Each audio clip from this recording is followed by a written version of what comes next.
N'hésitez pas à liker la vidéo si elle vous plaît et si vous êtes nouveau sur la chaîne, n'oubliez pas de vous abonner et d'activer la notification pour ne rater aucune de nos prochaines vidéos. On commence.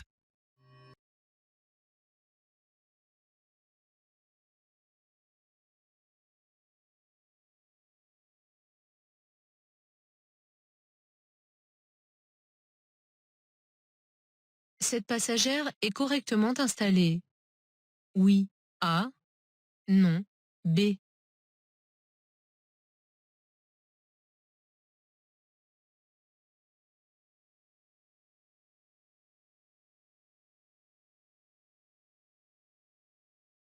Cette passagère a bien attaché et ajusté sa ceinture de sécurité qui la tient au niveau de l'épaule et des os du bassin.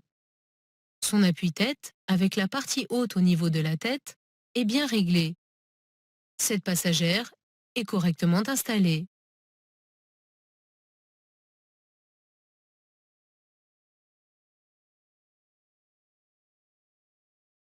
Le stationnement sera payant, de jour comme de nuit. A. Dans toute l'agglomération. B. Dans tout un quartier. C. Jusqu'à la prochaine intersection. D.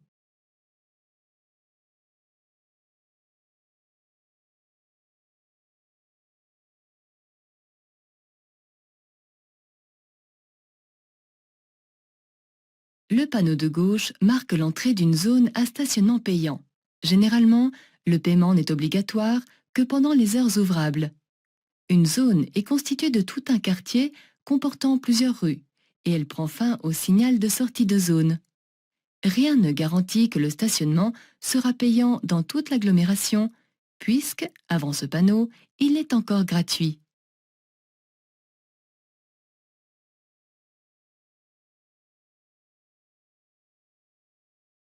Pour faire un pré-diagnostic et contrôler si la victime respire, je vérifie si sa poitrine se soulève.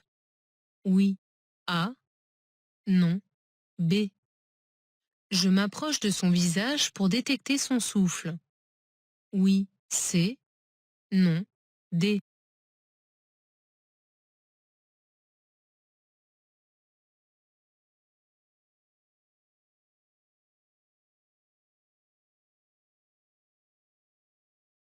Avant d'appeler les secours, je fais un pré-diagnostic de la victime en vérifiant si elle respire et si elle est consciente. Pour m'assurer qu'elle respire, je regarde si sa poitrine se soulève ou bien je m'approche de son visage pour détecter son souffle.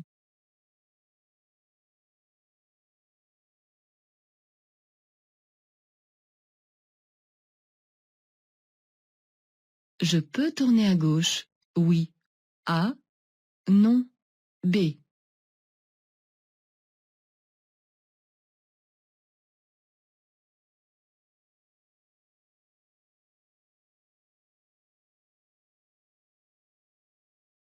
Le signal que j'aperçois plus loin interdit de s'engager à gauche après le terre-plein, mais pas avant.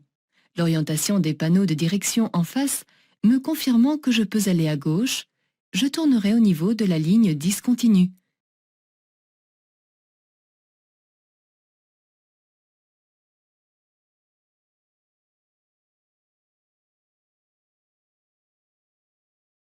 Si je mets délibérément en danger la vie de ces agents en refusant de m'arrêter, j'encours une amende de 75 000 euros. Oui. A. Non. B. Un emprisonnement de 5 ans. Oui. C. Non. D.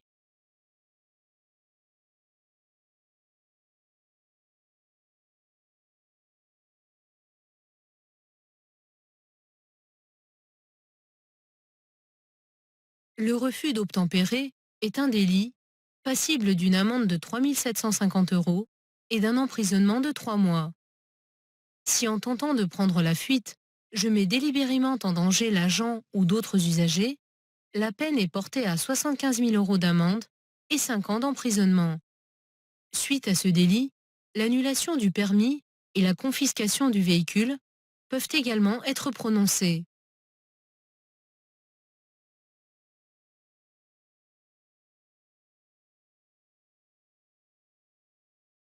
Je klaxonne. Oui. A. non. B. Je céderai le passage. Oui. C. Non. D.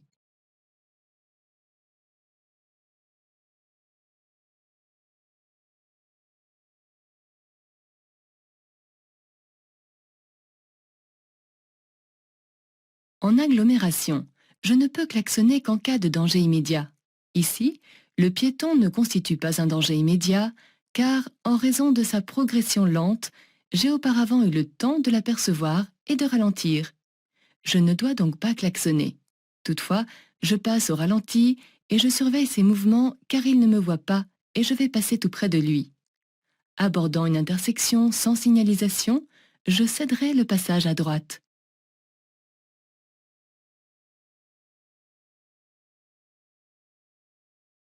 La surconsommation de carburant liée à la climatisation est plus importante. En agglomération, A. Hors agglomération, B.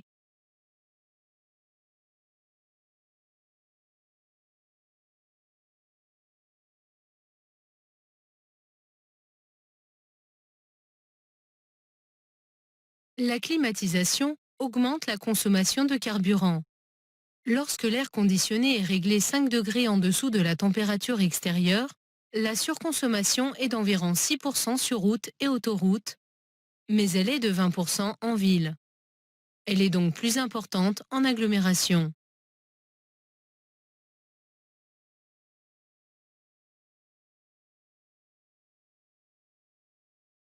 J'allume les feux de détresse. Oui. A. Non. B.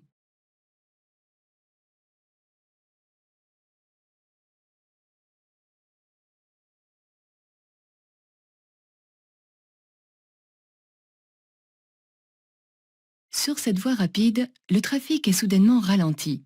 Un regard dans le rétroviseur me permet de remarquer que la circulation était fluide jusqu'alors et que personne ne me suit. Étant à bord du dernier véhicule de la file, j'allume les feux de détresse afin d'avertir du danger les usagers qui pourraient arriver derrière moi. Ce geste limite considérablement le risque de collision en chaîne.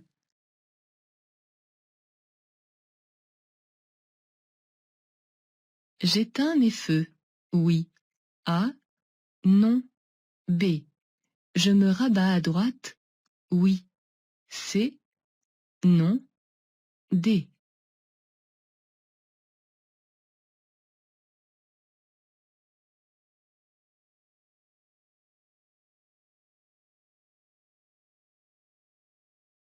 La luminosité est faible. Je maintiens mes feux allumés car l'usage des feux de croisement est conseillé hors agglomération, par tous les temps. En marche normale, je n'ai aucune raison de rester sur la voie de gauche, mais ici, le camion s'apprête à s'engager sur la chaussée. Pour éviter une collision et faciliter son insertion, je reste sur la voie de gauche. Je me rabattrai à droite lorsque ce dernier apparaîtra dans mon rétroviseur.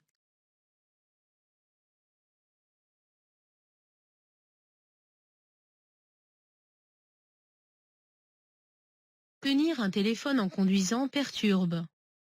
La trajectoire du véhicule, oui. A. Non. B. La précision des gestes, oui. C. Non. D.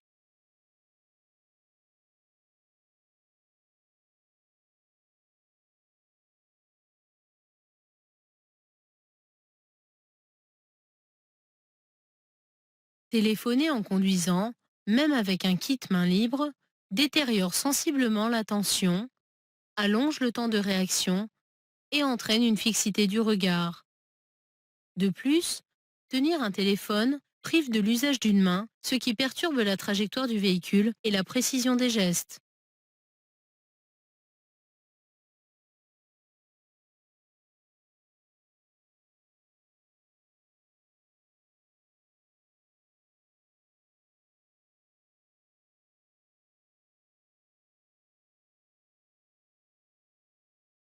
Ce piéton a la priorité, oui.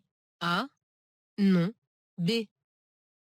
Je lui fais signe de traverser, oui. C. Non. D.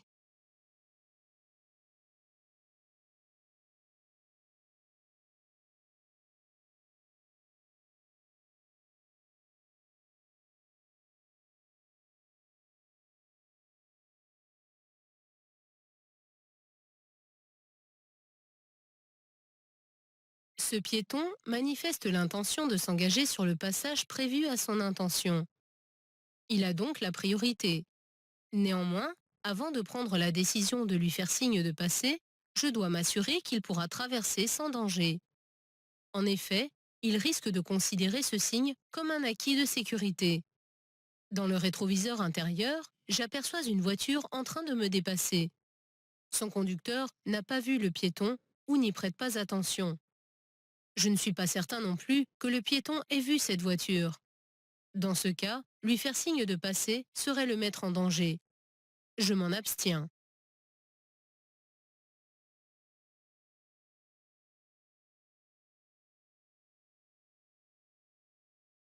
En cas d'accident impliquant ce type de poids lourd, j'indique au secours les numéros de la plaque orange. Oui, A, non, B. La couleur et le symbole des losanges. Oui, C, non, D.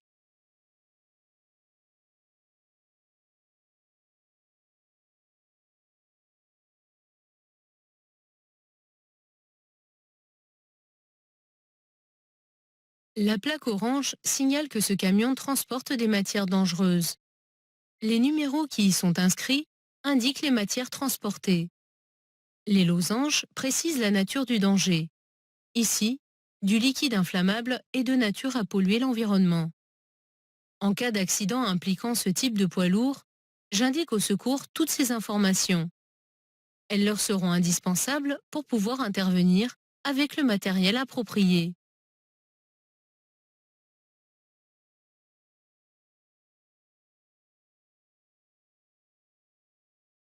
Je peux dépasser ce cycliste. Oui. A. Non. B.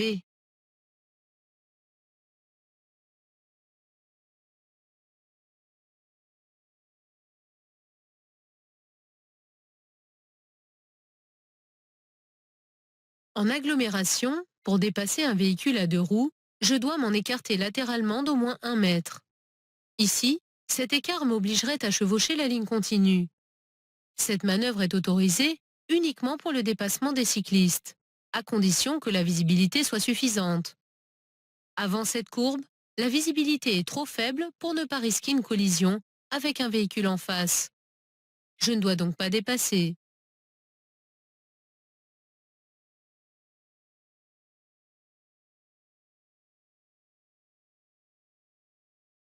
À droite, je peux stationner. Oui. A. Non. B. M'arrêter. Oui. C. Non. B.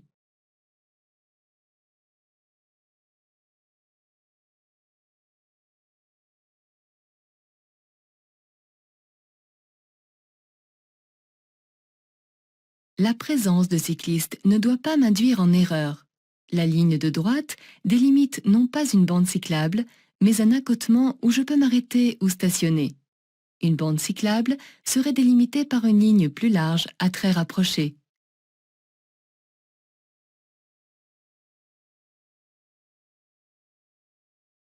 Je pourrais emprunter cette rue dans le sens opposé. Oui. A. Non. B.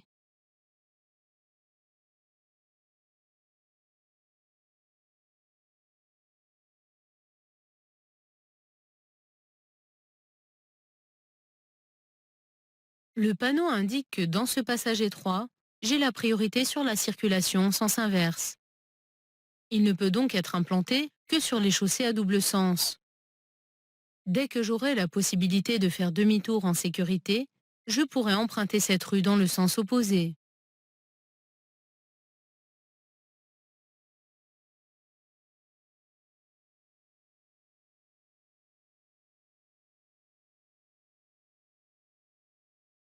La fatigue rend le conducteur plus nerveux. A. Plus rapide dans ses mouvements. B. Plus précis dans ses gestes. C. Moins rapide dans ses décisions. D.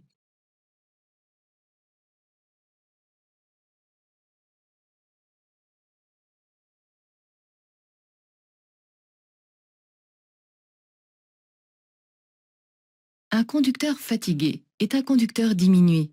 La fatigue rend le conducteur plus nerveux, c'est-à-dire irritable. Mais elle diminue aussi la rapidité de ses décisions et de ses mouvements, en raison de l'augmentation de son temps de réaction. Enfin, elle rend ses gestes plus brutaux et moins précis.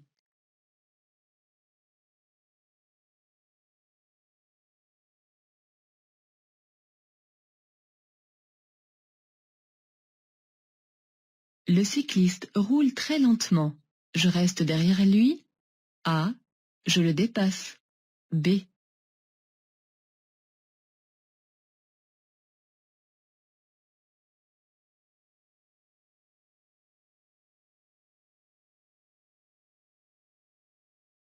En agglomération, pour dépasser un cycliste, je dois m'écarter d'au moins 1 mètre.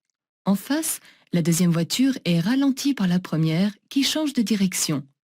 Elle peut tourner à droite ou bien continuer tout droit. Dans ce dernier cas, il me sera impossible de passer à 1 mètre du cycliste sans risquer d'accrocher la voiture. La situation serait encore plus dangereuse si cette voiture se déportait à gauche pour effectuer un dépassement. Dans le doute, je dois attendre un moment plus propice.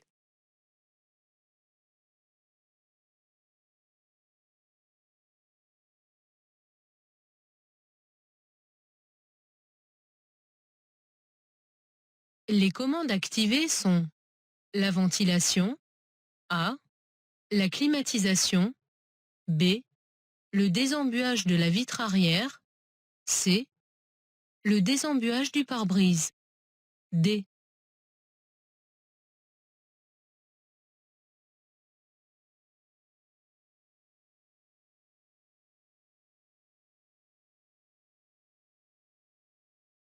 Sur ce véhicule, les points lumineux jaunes indiquent le fonctionnement de la ventilation, du désembuage de la vitre arrière et du pare-brise.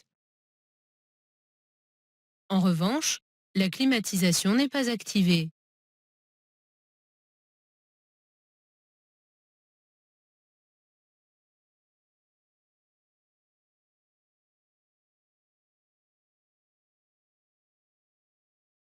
L'appui-tête de cette conductrice est bien réglée. Oui, A, non, B.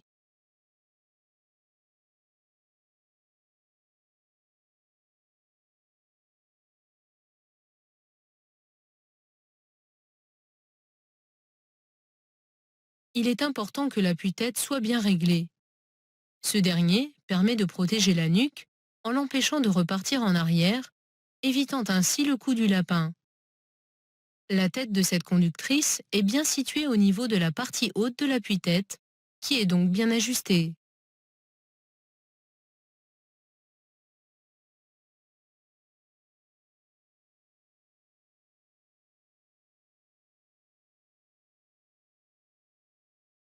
Fermer les aérateurs centraux augmente le débit d'air dans les autres aérateurs.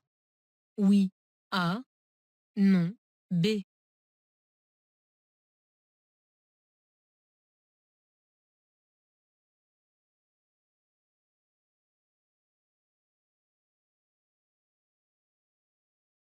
L'air qui est bloqué à un endroit ressortira plus fortement ailleurs. Par conséquent, la fermeture des aérateurs centraux augmente le débit d'air dans les autres aérateurs, dans la mesure où ces derniers sont ouverts. Il est important de connaître ces paramètres, notamment lorsque je devrais évacuer de la buée.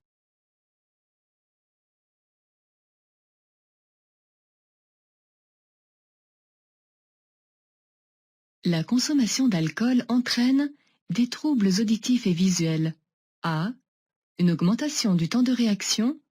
B. Une tendance à commettre facilement des infractions. C. Une surestimation du danger. D.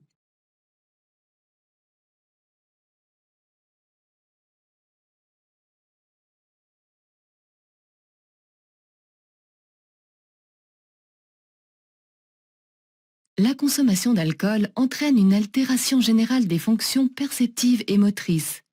Elle provoque entre autres des troubles auditifs, visuels et une augmentation du temps de réaction.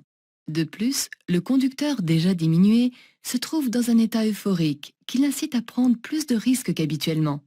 Il a tendance à commettre plus facilement des infractions car il sous-estime le danger.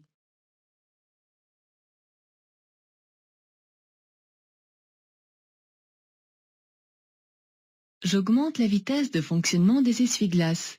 Oui. A. Non. B. J'actionne le lave-glace. Oui. C. Non. D.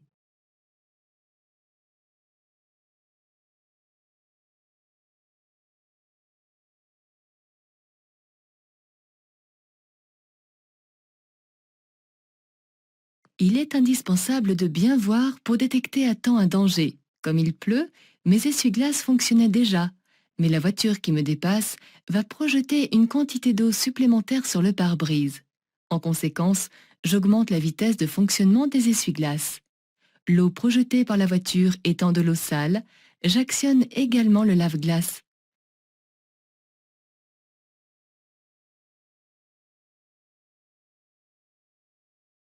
La signalisation autorise le dépassement.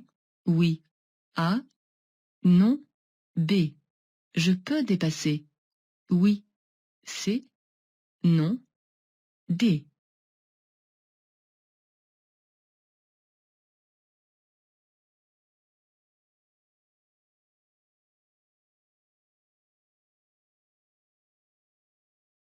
La ligne discontinue autorise le dépassement. Mais, avant d'effectuer cette manœuvre, je dois m'assurer que toutes les conditions de sécurité sont réunies.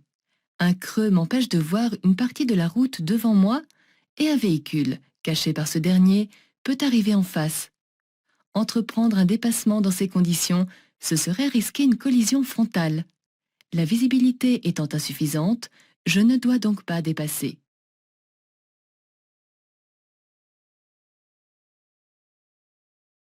Je ralentis. Oui. A. Non. B. Je chevauche la ligne à ma droite. Oui. C. Non. D.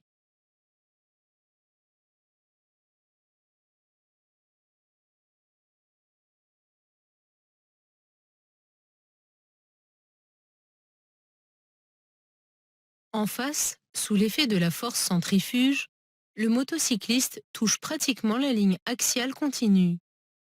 Les roues de sa moto sont sur sa voie, mais son corps empiète sur la mienne. La situation étant dangereuse pour lui, je ralentis. Pour lui laisser un espace latéral de sécurité, je n'hésite pas à chevaucher la ligne de rive à ma droite.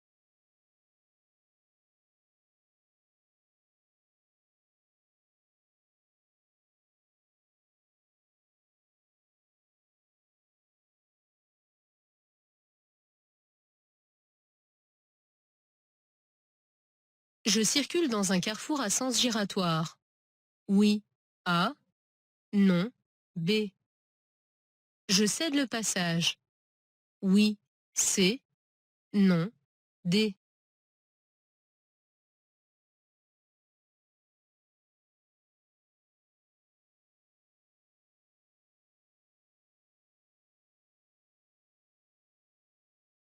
Ce signal annonçait le carrefour à sens giratoire sur lequel je circule. Comme tous les usagers qui l'abordent, j'ai rencontré à l'entrée de l'anneau une signalisation céder le passage.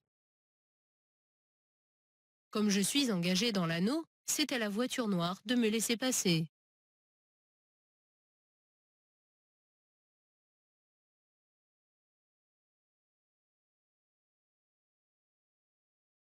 Le panneau du bas annonce un parking réservé aux camping-cars. A. Une station de vidange pour eau usée. B. Une station de vidange pour l'huile moteur. C. Un centre de contrôle technique. D.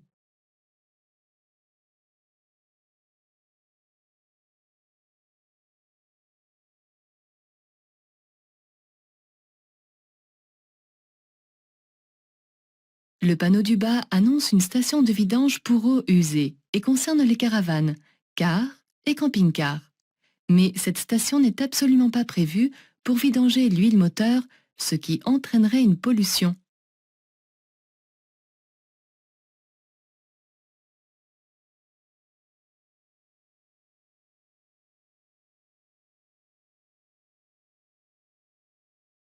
Je circule sur l'autoroute A31. Oui. A. Non. B. La prochaine sortie est à 16 km. Oui. C. Non. D.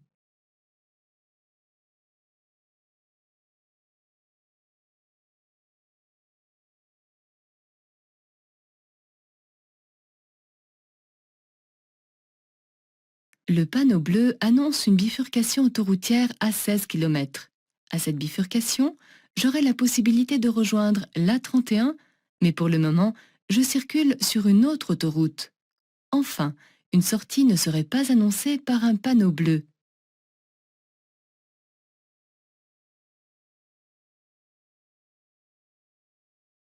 Je klaxonne. Oui. A.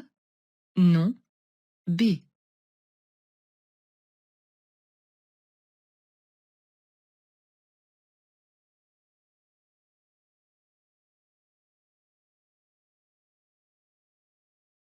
À cet endroit sans visibilité, la personne qui est à proximité de la voiture, côté chaussée, est dans une position très dangereuse. Toutefois, le danger n'est pas immédiat car elle est suffisamment loin pour me laisser le temps de ralentir et même de m'arrêter si nécessaire. Je ne dois donc pas klaxonner. J'aborde cette zone à vitesse très réduite en prévision des mouvements de cette personne et des véhicules qui pourraient arriver en face.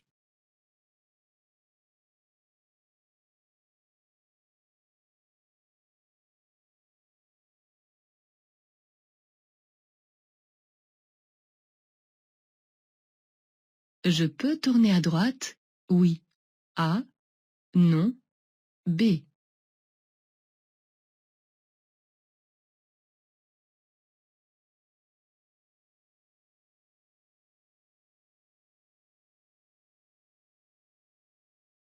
Je ne dois pas confondre la double ligne discontinue qui délimite la bande cyclable avec une ligne cédée le passage. Il est normal que cette double ligne occupe toute la largeur de la chaussée transversale. Le panneau bleu que j'aperçois indique que la rue de droite est à sens unique. Il m'est possible de l'emprunter dans ce sens. Je peux donc traverser la bande cyclable pour tourner à droite.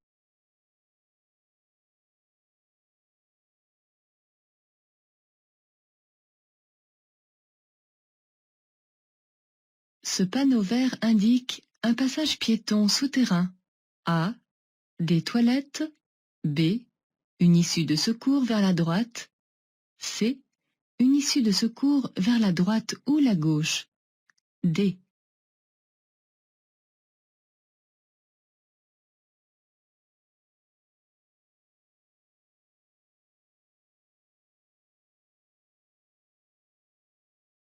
Le panneau vert n'indique pas de passage piéton ni de toilette, mais la proximité d'une issue de secours vers la droite.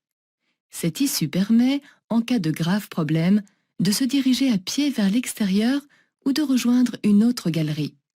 Pour signaler une issue de secours vers la gauche, je rencontrerai ce même panneau avec le symbole inversé.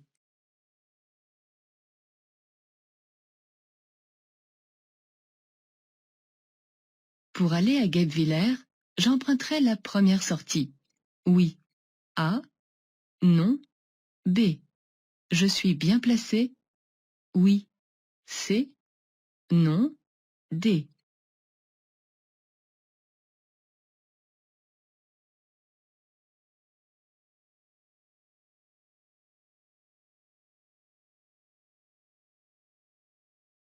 La signalisation annonce deux sorties distinctes. La première, qui conduit à Mulhouse, est à 1000 mètres, mais pour aller à Guebwiller, j'emprunterai la deuxième sortie, située à 1500 mètres. Les panneaux qui sont côte à côte, ne comportant pas de flèches, je dois rester dans la voie de droite, quelle que soit ma destination. Je suis donc bien placé pour aller à Guebwiller.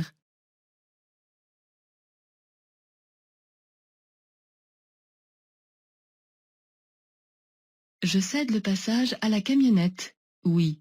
A. Non. B.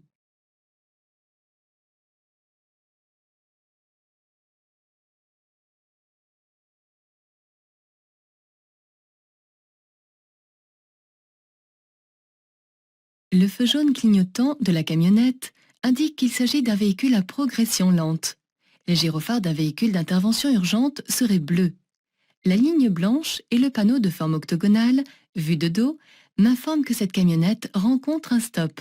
Par conséquent, je passe sans lui céder le passage.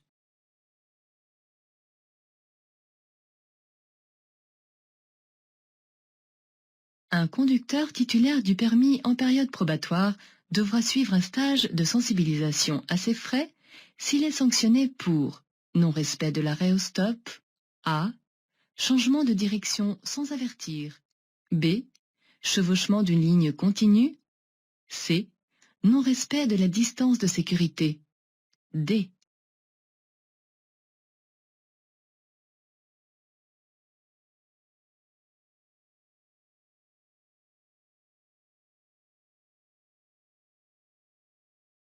Un conducteur titulaire du permis en période probatoire doit suivre un stage de sensibilisation à ses frais s'il est sanctionné pour une infraction donnant lieu à un retrait de 3 points ou plus.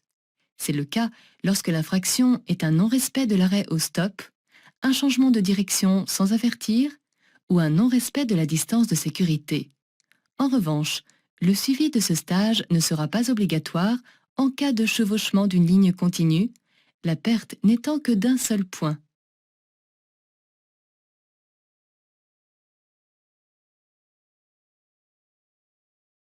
En marche normale, je suis bien placé. Oui. A. Non. B.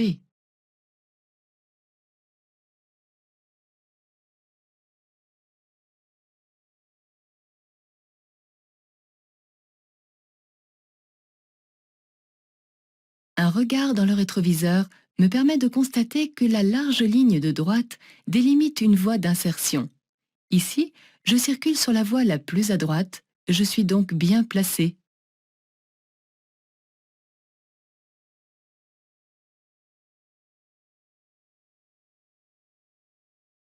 La file du milieu roule plus vite. Je peux changer de voie? Oui. A. Non. B.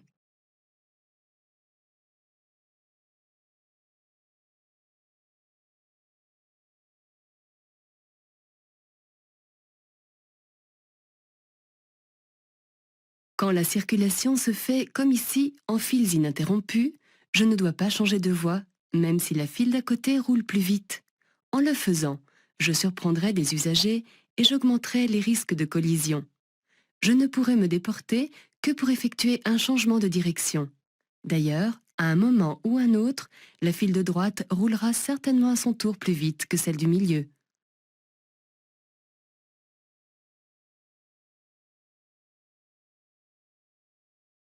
Je peux continuer mon dépassement.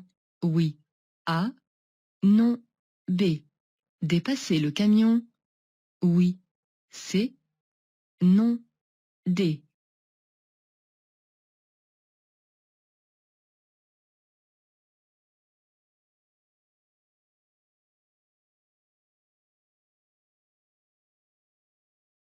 La ligne de rive continue à gauche et le terre-plein central m'informe que la chaussée est à sens unique. Je peux donc continuer mon dépassement. En revanche, je ne dois pas doubler le camion car une voiture occupe déjà la voie de gauche pour me dépasser.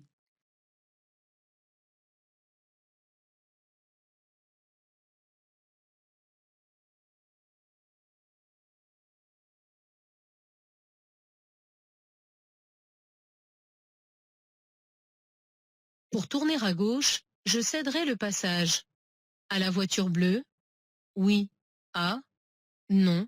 B. Au véhicule blanc, oui. C. Non. D.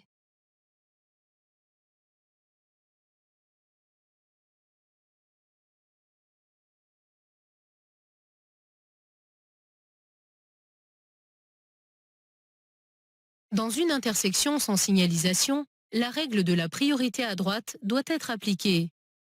Je céderai donc le passage à la voiture bleue qui vient de ma droite. Tournant à gauche, je devrais également laisser passer le véhicule blanc en face avant de traverser la chaussée.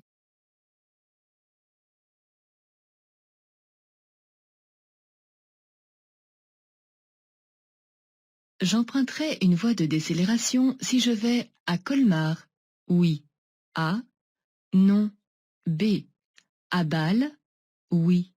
C. Non. D.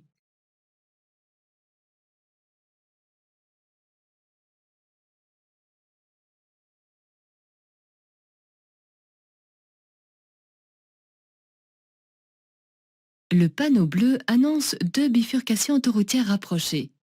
Le trait séparé du bas indique que la première bifurcation, qui conduit à Strasbourg et Colmar, est avec affectation de voie. Si je vais à Colmar, je n'emprunterai donc pas une voie de décélération, mais une voie supplémentaire réservée aux usagers qui suivent cette direction. A l'inverse, si je vais à Bâle, j'emprunterai une voie de décélération, la sortie correspondante étant sans affectation de voie.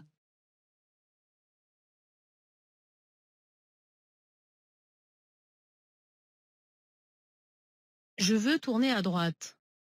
Je passe à droite du camion. A. Je reste derrière le camion. B.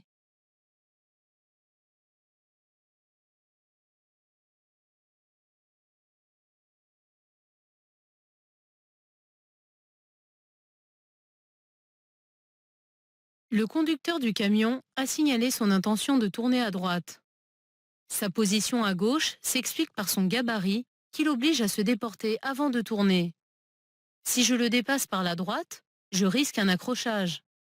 Je dois donc rester derrière lui.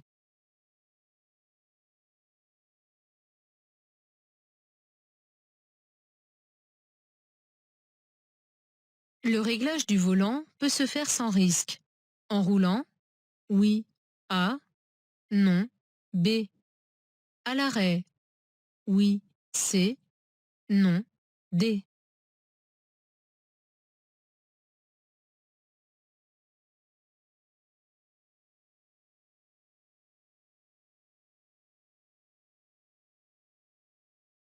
Régler le volant en conduisant risque de déconcentrer le conducteur et d'entraîner un mouvement dangereux. Le régler à l'arrêt n'occasionne en revanche aucun risque. Un volant bien réglé permet des gestes plus rapides, plus précis et mieux coordonnés.